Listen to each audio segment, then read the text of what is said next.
Welcome to another episode of Futur Freelance Fridays. Today, we are going to be talking about how do you communicate and work with your clients? How do you set up their expectations so that you don't run into sticky, horrible, bad situations with your clients? I am your host, Matthew Encina. For the first few years of my career, I was freelancing for about 7 years, and the past 8, I've been hiring freelancers, so I know a thing or two. Of course, I'm not alone. I'm joined by Mr. Ben Burns and Erica in the other room. Say Good what's to up. see you guys. How you doing? How are all of you guys doing? I feel like it's been a little while. I know I've been sick the past couple of weeks. This Freelance Friday thing, I've been wanting to do it week after week, but of course we got delayed. I got sick. There's something floating around, and maybe my body is just too weak. Anyway, today, here's our agenda for today's live stream. First, we're going to talk about the simple formula for all client communication. And I promise this is very easy to apply, and it's going to work for everything. Next, we're going to go through the process of how that's applied to kicking off the job, presenting the work, and receiving feedback. If we have time, maybe we'll do a little bit of role play. I don't know if I feel frisky. If Mr. Ben Burns is up to it, we will do some role play and work out some situations. Of course, we're going to have some time for some Q&A with you guys, answering your questions, because that's what we want to do on these streams. And lastly, we have a very, very, very special announcement at the very end of this stream. I won't give it away, but we will wait till the end. So if you stick around, you're going to get something special at the end. All right. So now let's get into the client communication formula. I'm telling you, this is super easy. It's just 4 things. All you have to do is be clear. You have to give context, because context is everything when you're working with other people. Actually, it's the baseline for all communication. Giving context is so important. Next, you want to make sure both parties, you and the person you're working for, agree on expectations, because all relationships are built or broken based off of if you meet or break your expectations.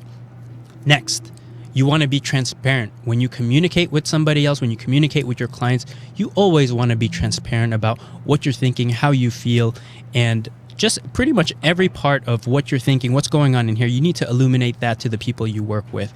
And we're going to get into why. And then lastly, the most important thing is you always have to deliver. You always have to deliver. Meaning if you communicate very clearly, you set up expectations with your clients, you have to deliver.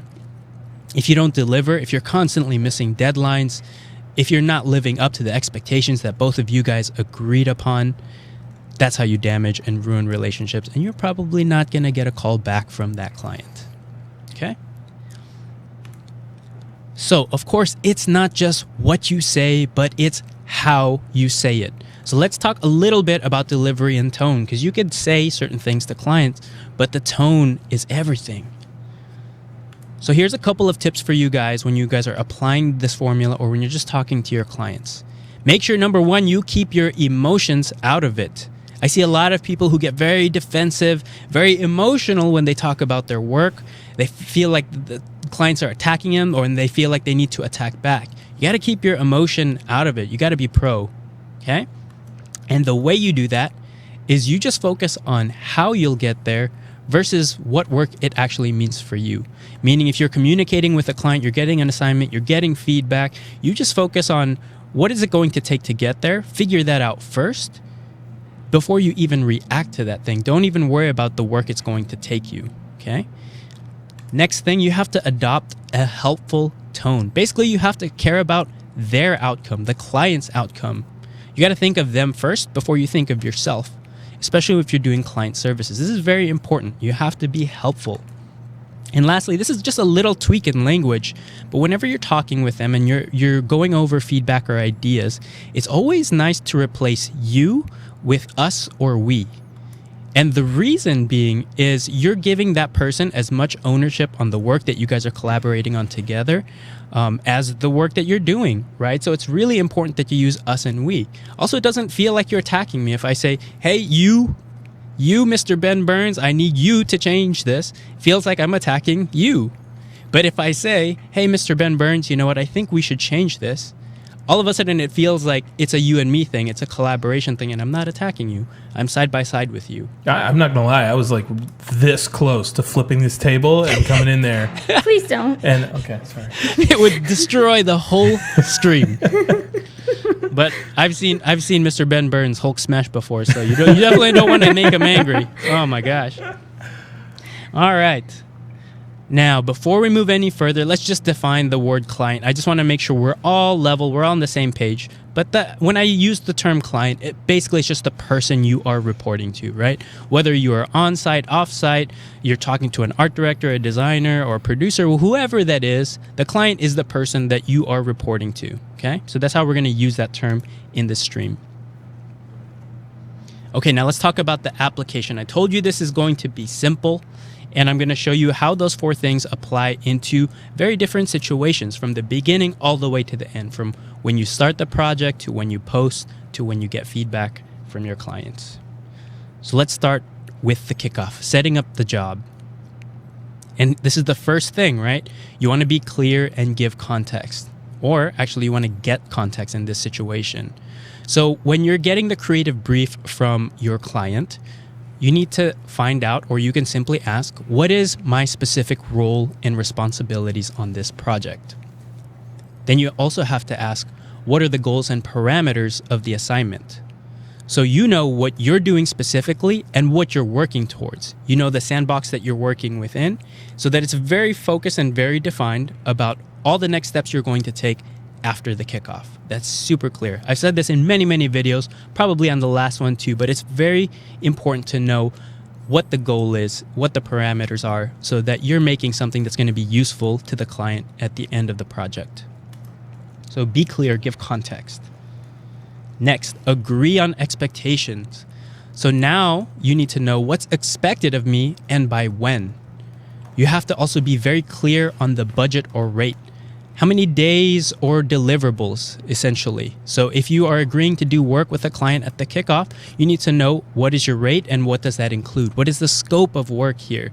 Are you booking me for 5 days? Are you booking me to create 5 deliverables? Those are things that you have to agree on. And then, of course, if you're remote, we talked about this last time, you gotta set boundaries or just set your office hours so you know the best time for you guys to communicate.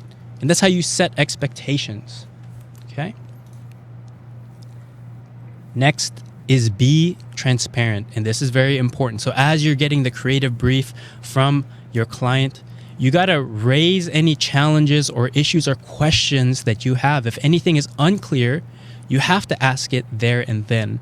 You don't want to be the person that's asking a question every 15 minutes. That gets super annoying. You know, these people that are hiring you, their time is very valuable, as is yours. So you want to be respectful of that. If they have carved out 30 minutes or an hour to sit down with you and give you a brief, it's really important to ask as many questions as you can so that the next couple of hours or days or weeks that you're working on something without their supervision is productive. So that you're not asking every 5 minutes, oh, I didn't know about this, or I had a question about this. So try and get as much of the questions out of the way up front. I want to throw an asterisk here. Yeah.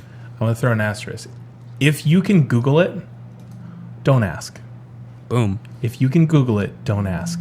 Meaning, what's the distance from the moon? I mean, don't ask that question, right? Right. Don't ask the question, what are the dimensions of a letter-sized piece of paper? These are things that you can do on your own. So, yes. Don't fill that void, fill that space with answering.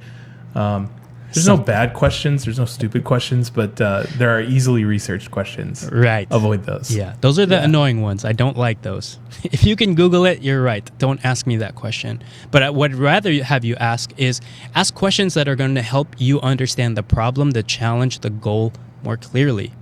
Those are the questions that are very important to ask, especially when you're starting off the project. Of course, my 4th principle here, the always deliver, it doesn't apply because we're just kicking it off. So you don't have to deliver anything here, right? So now let's move forward to how this communication formula works for sharing your work in progress. So let's say a couple days have gone by. You've been working on this project that you got kicked off on for a few days ago. You've been working on it. How do you share your work in progress, and how do you communicate that to your client? It's really important when you share your work in progress or you send an email, however you're doing it, whether in person or online, you need to do the same 4 things. So the first thing, be clear and give context. So when you share your work, you say, here's what I did, and here's how it accomplishes the goal and fits within the parameters you've given me. And you put the list.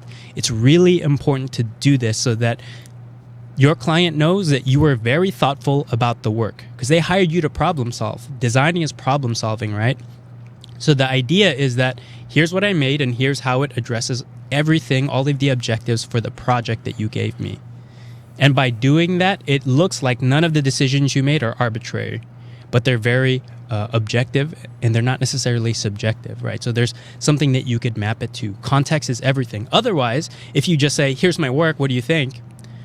That person's going to comment on all kinds of random stuff. And you don't want them to do that. You want them to be focused on what it is you want them to be looking at. Next, agree on expectations. You can say something like this: based on the feedback you've given me, I'll work on these things next. And then you list those out. And I can have the following done by the next milestone. So you prioritize the things. If, let's say, the person you're working with is giving you 10 things to do, you can just say, here's the list of things I'm going to get done, and here's the order.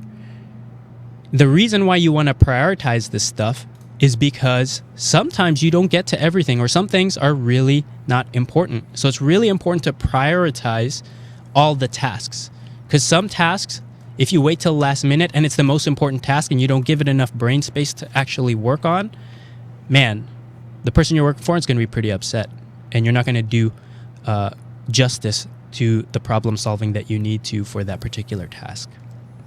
And then lastly, agree on the expectations of the day and time. When is the next time you're going to share work in progress?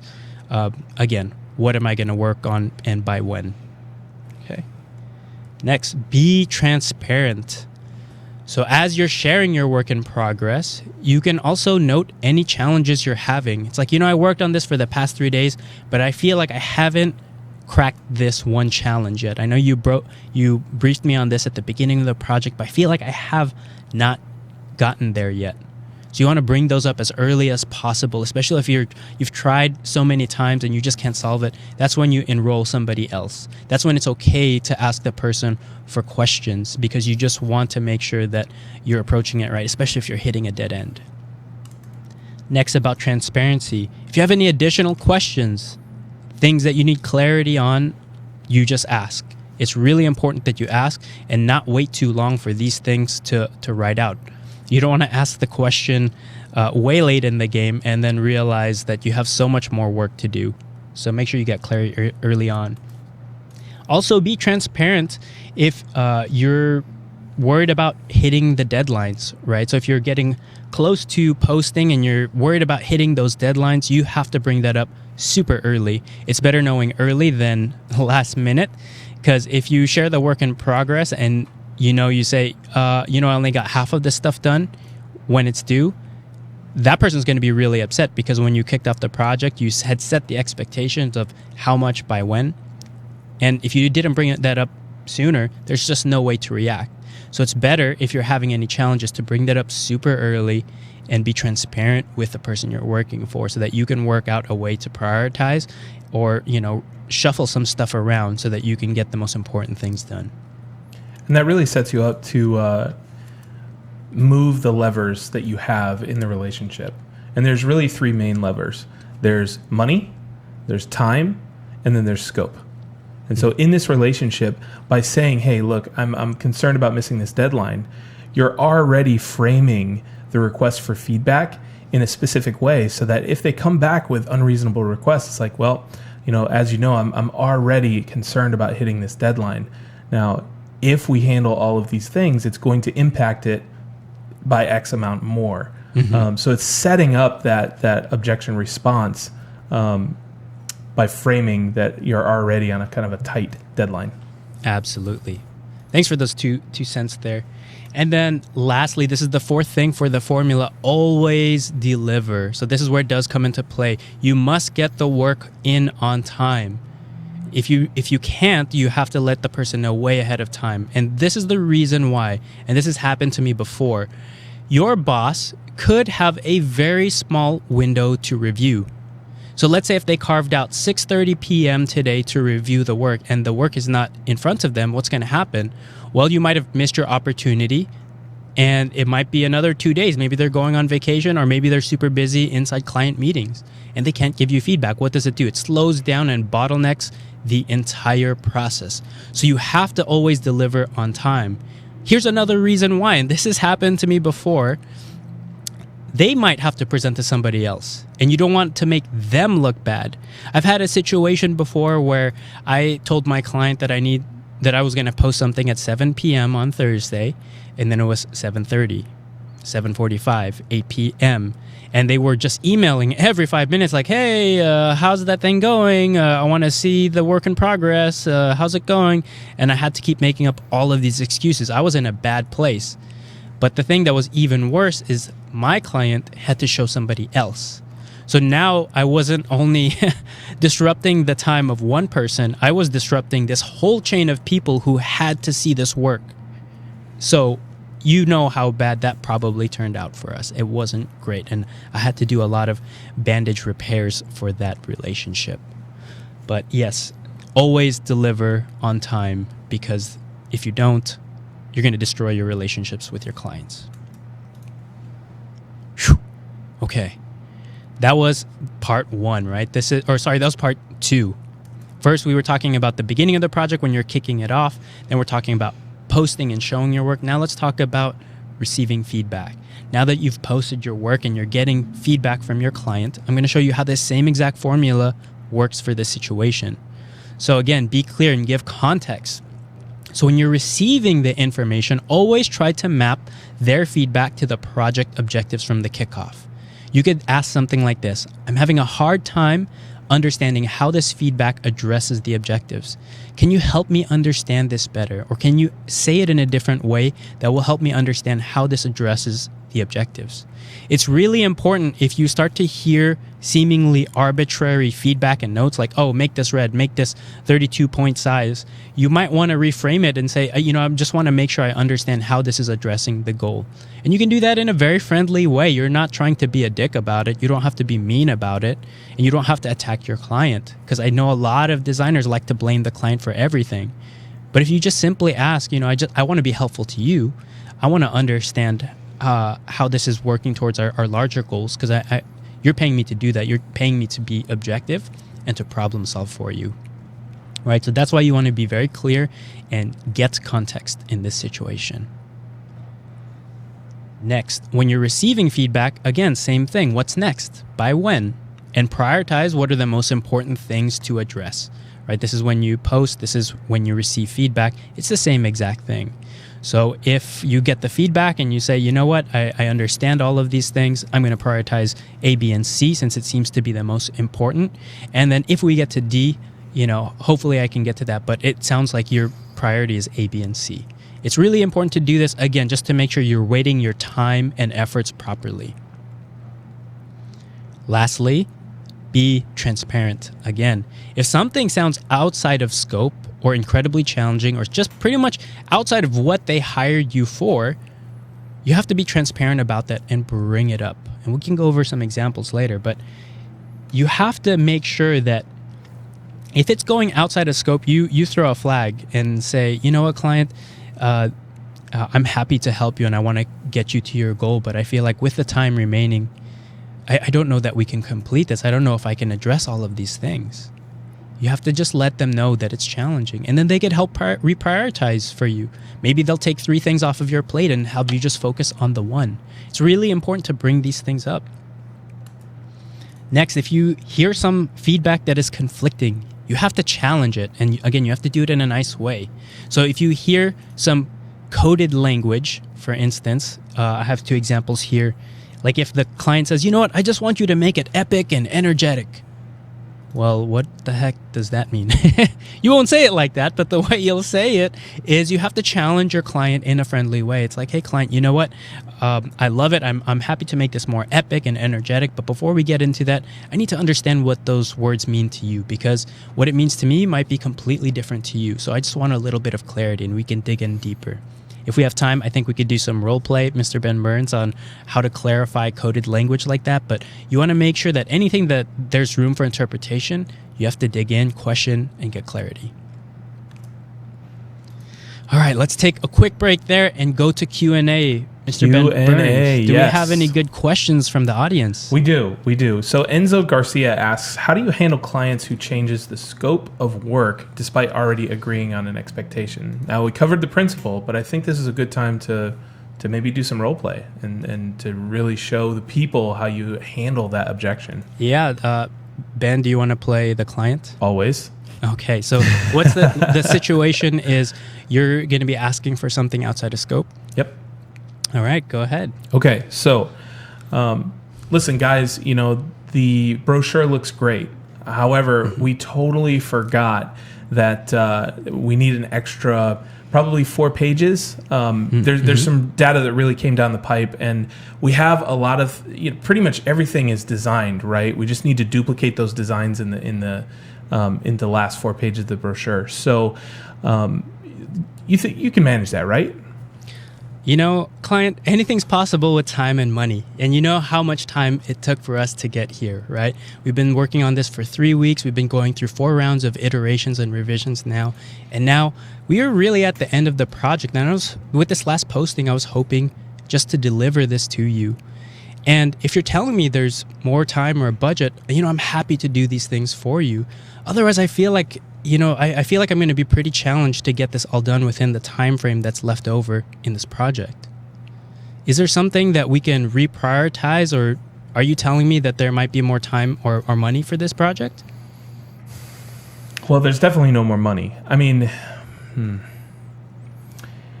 there's really no more time either. We just felt like we really needed to explain this stuff, and it's going to take up more space. Right. So here's what I can do for you. I understand that it's really important for you to get this information in here, but like I said earlier, this is a little bit outside of scope for what we have to do. What I'm going to do is I'm going to package up the brochure where we're at right now. I'm going to create a template page for you so that your in-house team can create those extra pages. It's going to be easy, just drag and drop. It's not going to be that much extra work for me. I can bend a little in this situation. Normally I have to charge for this, but because this has been a fantastic relationship and I understand you're in a pinch here, I think this is the best I can do to help you solve your issues. How does that sound to you? Oh, that sounds great. Thank you so much.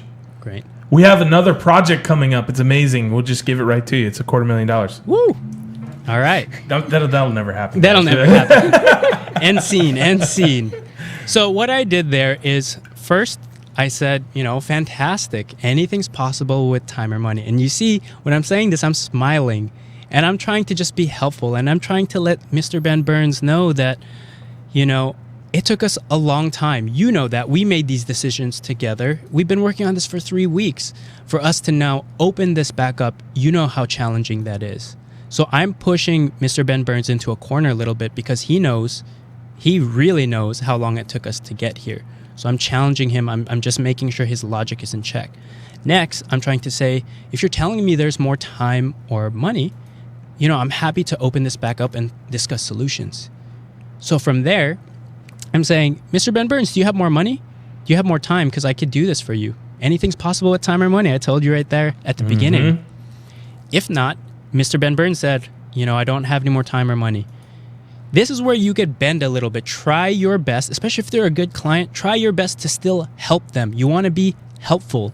So what's the best I can do? I can make a little template for their in-house team to finish. And that doesn't require a whole lot of extra work for me. And I'm going to wipe my hands clean of the situation, and then it's going to be done. So that's how I deal with clients who are, it's the last leg of the project, and they're just asking for more and more and more.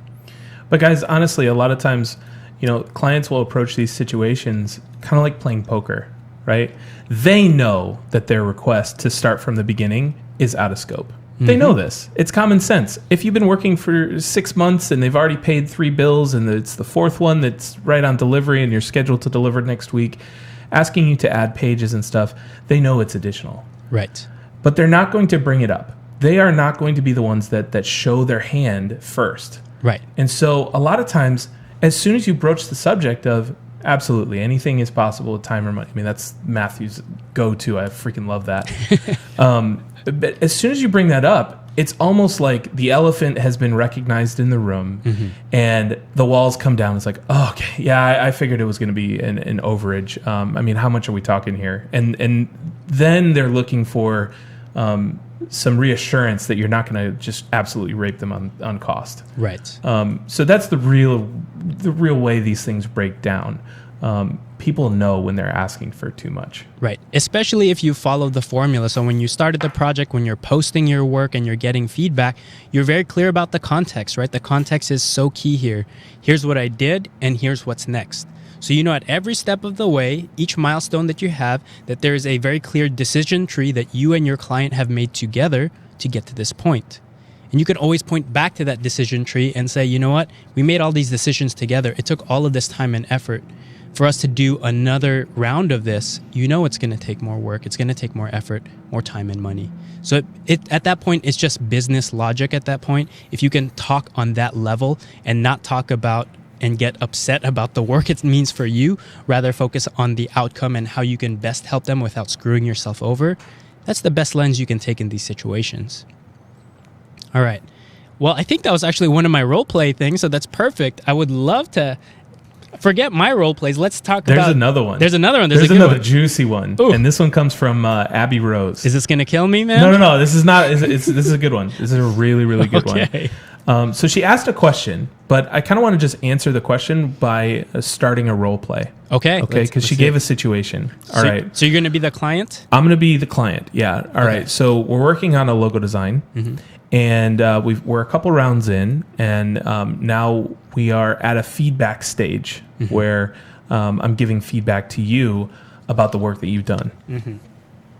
Well, listen, Matthew, I really liked what we've done so far, but I was kind of doodling yesterday, and I came up with this. I wanted you to see what I drew. I drew it on the back of a napkin here with a piece of crayon for my kid. What do you think about that? I mean, what do you think about that concept? I think I want to go with that. I really think that we should pursue that option. Why do you want to go with that, client?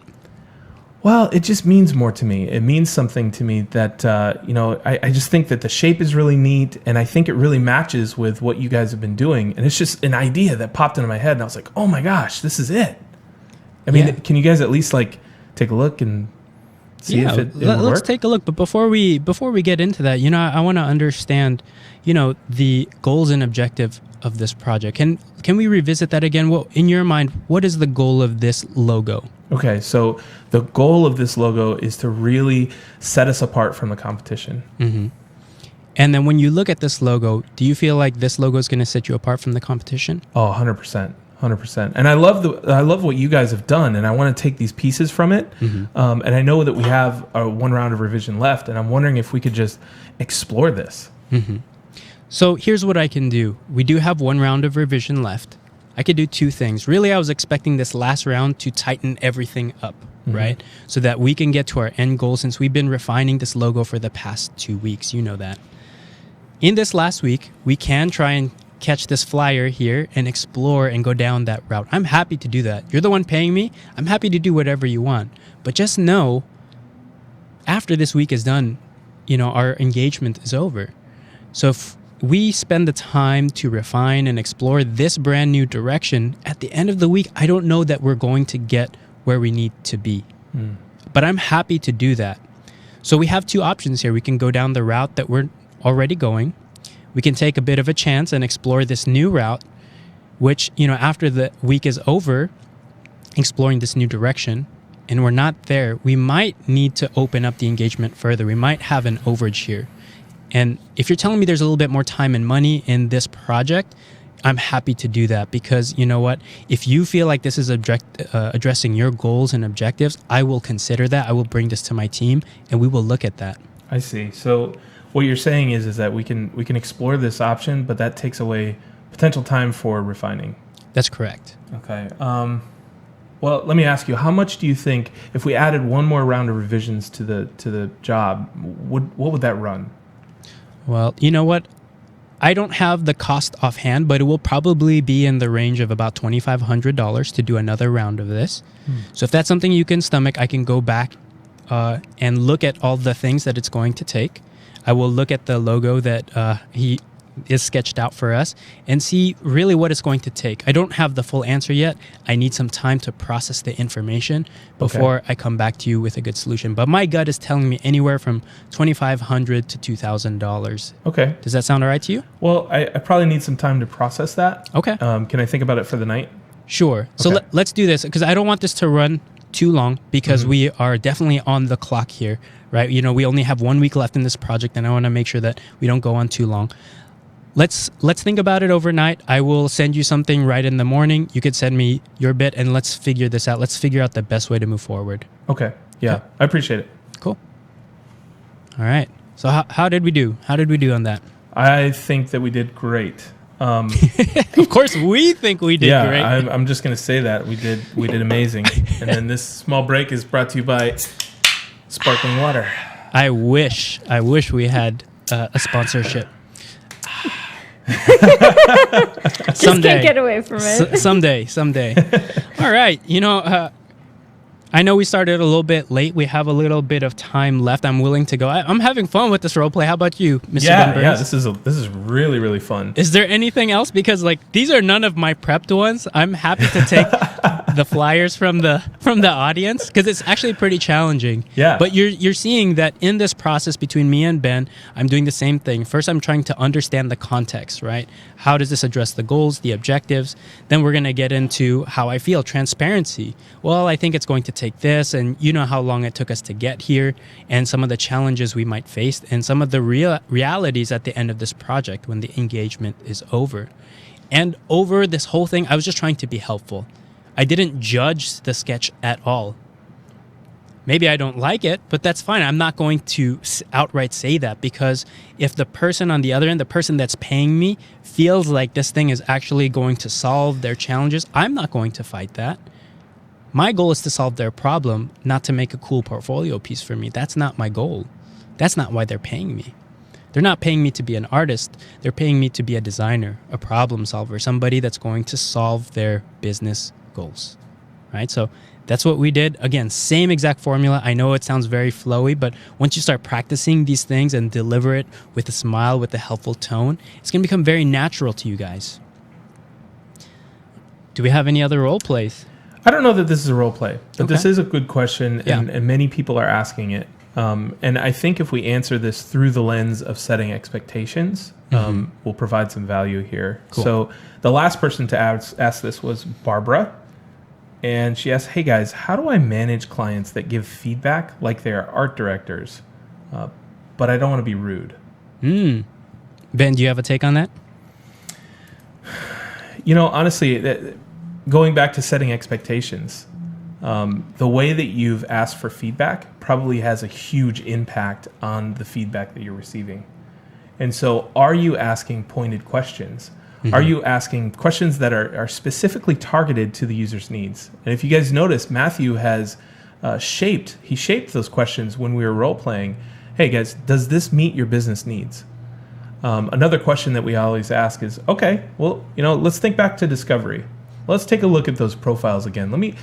Let's go back to Buzz. Do you think Buzz is going to appreciate this? Because a lot of times when those clients start to get in that art direction mode, it's based on personal opinion. Right, personal opinion, and they that's just what we want their wanna hand follow. in it. Yeah. But if you enroll them into the process and just pull that barrier down, then they're going to feel like they're already part of the process every step of the way. If you give them the context, you are transparent. And at the same time, if they want you to change it red, if they want you to make the type bigger, the logo bigger, you can say, look, client, I'm happy to do that for you. My best recommendation, and I think it's the reason why you hired me, is for my design expertise. My recommendation would be, actually, I think we could keep this orange. I think red might be a little harsh because I feel like that's going to turn away your user profiles that we identified at the beginning of this project. Also, I feel like you want to make the text and logo bigger, but is that because you just want it to be more legible? If that's the case, I think there are other ways that we could deal with that without increasing the size, actually. It could just be a matter of contrast or the typeface that we have chosen. And I'm happy to explore other options there if you can give me the control to explore that. I don't want you to solve this, right? That's why you hired me. If you wanted to do this, then you didn't have to pay me, right? It doesn't make sense. But I'm just giving you my best recommendation as a designer, as a professional. But I'm happy to do with whatever you want. It is your money, and I'm happy to spend it how you like. How does that work for a response? I love that. I love that so much. And then just to tack one thing on at the end, you need to be constantly aware of how you're positioned in the relationship. Mm-hmm. Because the people that approach you as a pixel pusher, they're going to ask you to push pixels. And so if you accept engagements like that, you're setting yourself up for that. Mm-hmm. And so by positioning yourself as an expert, as a professional, from the beginning, from day one, and asking the right kind of questions and asking for feedback in the right way, you're going to set those expectations that you are a professional and that you don't need creative direction because you have what it takes. Mm-hmm. Cool. Dude, we're on a roll. Yeah. I hope that's 3 for 3. What does the audience think? You guys feel like those were all right? Let us know in the comments if it's if we're doing all right. I'm in the hot seat, even though I'm standing right now.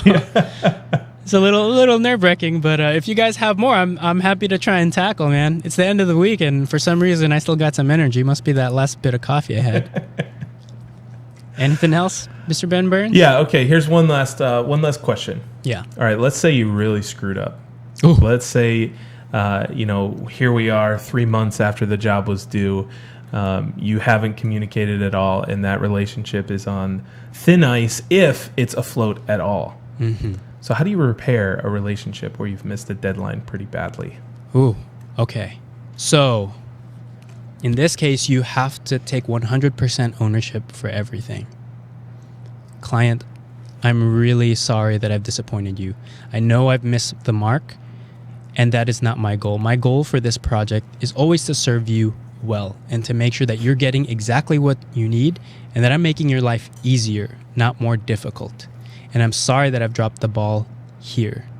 What can I do to make this up to you? What can I do so that I make the rest of this effort, the rest of this engagement easy for you? I'm happy to do that because I know I screwed up. What can I do for you?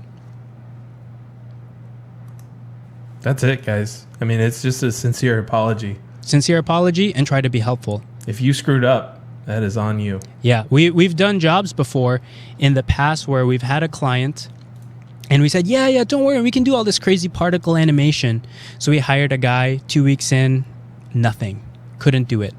We hired a different freelancer for another 2 weeks, couldn't do it. Client was getting really nervous. It's like, oh my gosh, are we going to get done? None of this looks good, guys.